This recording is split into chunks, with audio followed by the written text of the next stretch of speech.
quando o nosso sistema, você tem um município, tá? Você tem um município que ele tem o ISS da forma X, você tem o município ao lado que tem o ISS da forma Y, você tem o estado que tem o regulamento do ICMS que tem 1000 páginas assim, o outro ali é assado. Então, muitas empresas, elas nem sequer cogitam pisar no Brasil por conta disso. Acredite. Todo mundo deve estar vendo a briga do Elon Musk com o Alexandre de Moraes em relação ao que está acontecendo, né? Elon Musk, talvez todos vocês conheçam, é o homem mais rico do mundo que criou carros, né? Que faz lá o foguete ir para Marte, dá ré, criou carros elétricos, tem criado robô, implantado chip na cabeça de seres humanos. Mas talvez vocês tenham visto, vocês saibam que ele é o fundador de uma empresa chamada Tesla, que é uma empresa de carros, né? Ele é fundador junto de outras pessoas ali, que é uma empresa chamada Tesla, que é uma empresa de carros 100% elétricos, é a maior montadora de carros elétricos do mundo. Mas vocês sabem o motivo pelos quais a Tesla ela não pisa no Brasil? Porque é muito caro, porque é muito maluco o nosso sistema tributário. Então, o sistema tributário ele mudar nesse aspecto não é algo que nós devemos ver como negativo, tá? Por quê? Porque realmente os nossos níveis de legislação são uma insanidade. E tem altos níveis de litigância, o item 3. De cada auto de infração que é lavrado, por exemplo, pelo fisco, você tem ali que mais ou menos 1% dos autos de infração são pagos. E de todos os autos de infração que vão para a dívida ativa, é menor ainda o número de autos que são pagos. Ou seja, todo o trabalho que o fisco tem para recuperar os seus créditos tributários, grande parte desse trabalho isso é infelizmente jogado fora. Por quê? Porque esses processos eles vão ser discutidos na justiça, porque vão anos e anos e anos, às vezes até décadas, para decidir casos que às vezes, poxa, se fosse mais simples não existiriam. Então, por exemplo, ICMS na base de cálculo do PIS/COFINS, cara, é o julgamento, a tese do século, né? Que foi um julgamento que o Supremo decidiu que deveria ser excluído o ICMS da base de cálculo do PIS/COFINS. Agora nós teremos o mesmo julgamento pro ISS.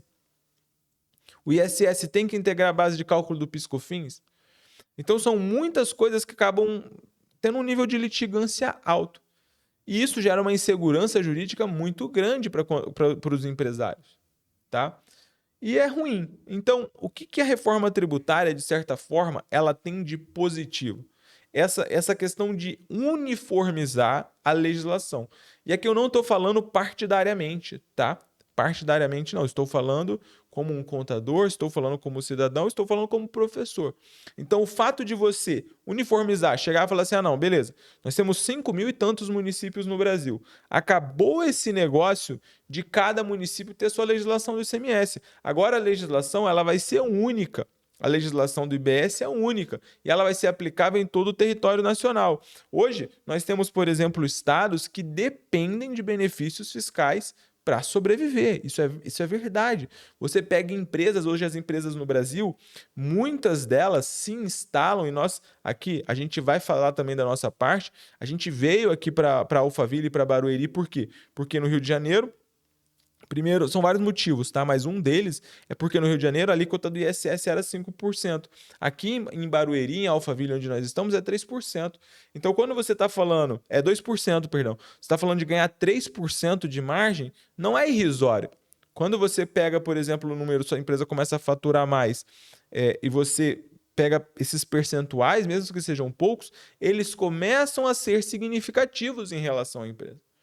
Então, grande parte das empresas maiores no Brasil, tá? Então, nós temos mais de 23 milhões de CNPJ e empresas maiores, eu digo ali, vamos colocar empresas que faturam às vezes mais de 10 milhões, ou talvez um pouco menos até, muitas delas se movimentam em torno de um arranjo tributário, tá? Não necessariamente algumas empresas acontecem, obviamente tem empresas que sonegam, tal, mas grande parte das empresas, grande parte delas trabalham legalmente e é plenamente lícito e honesto e legal fazer planejamento tributário para você pagar a menor quantidade de tributos dentro da lei. Então, por exemplo, a gente mudar do Rio de Janeiro para São Paulo para pagar menos tributo, tem alguma ilegalidade nisso? Obviamente que não. tá? Então, no Brasil, as empresas elas se arranjam conforme elas possam pagar menos impostos.